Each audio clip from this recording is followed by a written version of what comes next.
ചത്ത Pacha the ring of rowdies official Malayalam trailer എന്നാണ് പറഞ്ഞിരിക്കുന്നത്. എന്താണ് പരിപാടി എന്നുള്ളതൊന്നും അറിയില്ല. So without further ado let's watch the trailer. Trailer കണ്ടതിന് ശേഷം ബാക്കി കാര്യങ്ങൾ എന്താണെന്ന് പറയാം. Okay, come on guys.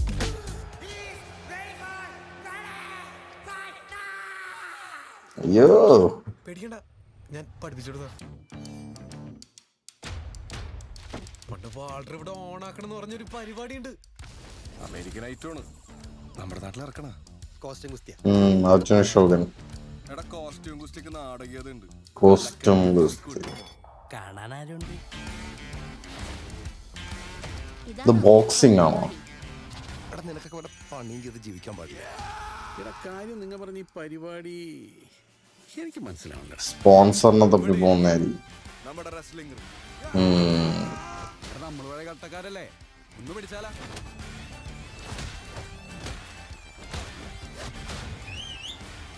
ഇത് നമ്മ വിചാരിച്ച പോലെ അല്ലല്ല, കയ്യിന്ന് പോയല്ലടാ. എന്താ പറ്റിയേ? ബാറ്ററി ഇറങ്ങി. ഞാൻ എന്റെ കൊച്ചിന്റെ കൂടെ ഒന്ന് സമാധാനമായിട്ട് ജീവിക്കാൻ വന്നതാണ്.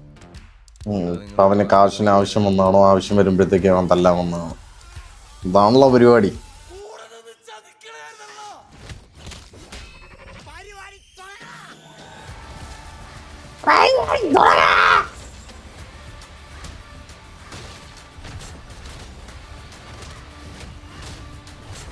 $60 കിലോ ഉള്ളവൻ $100 കിലോ ഉള്ളവനെ അടിച്ചിടും.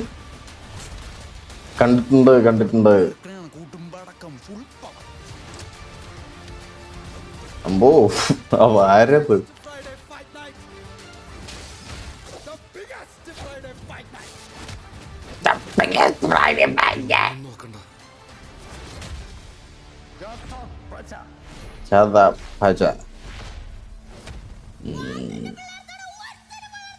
തമിഴിൽ ആര്യയുടെ ഒരു മൂവി ഉണ്ടായിരുന്നല്ലോ ഇതുപോലെ. ഞാൻ പേരെന്താന്ന് പറഞ്ഞു, ഞാൻ മൂവി കണ്ടിട്ടുള്ള ആ മൂവി ലൈക്ക് ഇറ്റ്സ് ഓക്കെ. കാരണം പക്ഷെ അത് കണ്ട് എന്താണ് ഈ ബോക്സിങ് റെസ്ലിംഗ് റിലേറ്റഡ് എന്താണ്, അതിനൊരു സ്ഥിരം ക്ലീശേ പരിപാടിയുണ്ട്. അതെന്താണെന്നുള്ളത് മനസ്സിലായത്. ക്ലീശേ പരിപാടി എന്ന് ഞാൻ ഉദ്ദേശിച്ചതെന്ന് വെച്ച് കഴിഞ്ഞാൽ ഈ മറ്റേ ദങ്കൽ മൂവിയിലാണോ, ദങ്കൽ അല്ലല്ലോ, നമ്മുടെ സുൽത്താനിലൊക്കെ പോലെയുള്ള മൂവിയിൽ എന്താണ് ഒരു നായകനുണ്ടാവും. നായകന് എന്തെങ്കിലും പ്രശ്നത്താൽ നായകൻ ബോക്സിങ് നിർത്തും.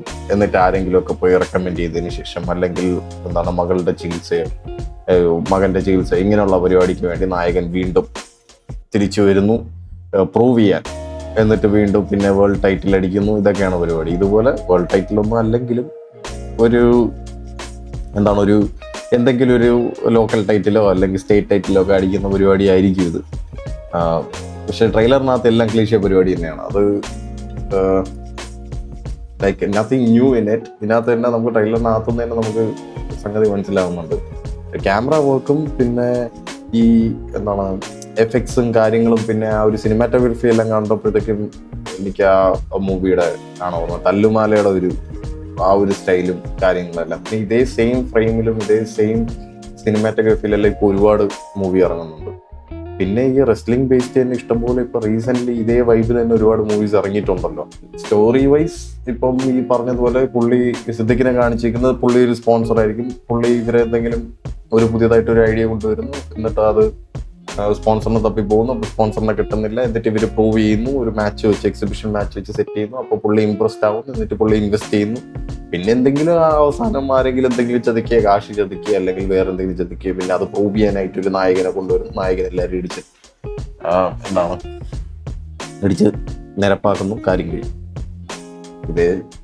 ഇതിനകത്ത് എനിക്ക് ഈ ഒരു ലൈനാണ് തോന്നുന്നത്. പക്ഷേ seems like it's a fun movie to watch. ചിലപ്പം അത് നമ്മൾ കണ്ടുകൊണ്ടിരിക്കുമ്പോഴത്തേക്ക് ആ ഒരു ഫൺ മൂവി എന്നുള്ള ഒരു വൈബിലോട്ട് വന്നേക്കാം. But from the trailer I don't think like ഭയങ്കര എക്സെപ്ഷണൽ ആയിട്ടുള്ള പരിപാടിയൊന്നും ചെയ്തിട്ടൊന്നുമില്ല. പിന്നെ ഒരുപാട് അലർച്ചയൊക്കെ ഉണ്ട്. അത് മാത്രമാണ് കിടത്ത്. ഒരുപാട് അനാവശ്യമായിട്ട് കിടന്ന് വിളിക്കുന്നുണ്ട്. അർജുൻ അശോകന്റെ കോസ്റ്റ്യൂം ഒക്കെ കണ്ടാൽ തന്നെ അറിയാം എന്താണോ. ബട്ട് എനിവേയ്സ് നമ്മൾ കൂടുതലായിട്ട് അതിനി പോസ്റ്റ്മോർട്ടം ഒന്നും ചെയ്യുന്നില്ല. ട്രെയിലറും പരിപാടികളിലെ ഒരു തല്ലുമാല സെറ്റപ്പിലൊക്കെ വന്നിട്ടുണ്ട്. Let's see. ഇനിയിപ്പോൾ മൂവി എന്താണെന്നുള്ള കണ്ടതിന് ശേഷം നമുക്ക് ബാക്കി 22 ജാനാണ് എന്തായാലും കാണണം. കണ്ടതിന് ശേഷം എന്താണെന്നുള്ള പരിപാടി നമുക്ക് അതിന് ശേഷം ഡിസ്കസ് ചെയ്യാം. Okay guys, that's it. പുതിയ പുതിയ ട്രെയിലേഴ്സും കാര്യങ്ങളും എല്ലാം ആയിട്ട് വെരി അപ്ഡേറ്റഡ് ആയിട്ട് സ്പോട്ടിൽ തന്നെ നമ്മൾ ട്രെയിലർ റിവ്യൂസും കാര്യങ്ങളെല്ലാം ഇടും. So make sure that you guys are subscribing to the channel. Subscribe ചെയ്യാൻ മറക്കല്ലേ മക്കളെ. ഒന്ന് ചുമ്മാ ഒന്ന് സബ്സ്ക്രൈബ് ചെയ്തിട്ട് പോയി കഴിഞ്ഞാൽ നമ്മളെ ഒരു പേടി അടക്കും. Okay, so I will see you guys next time. By.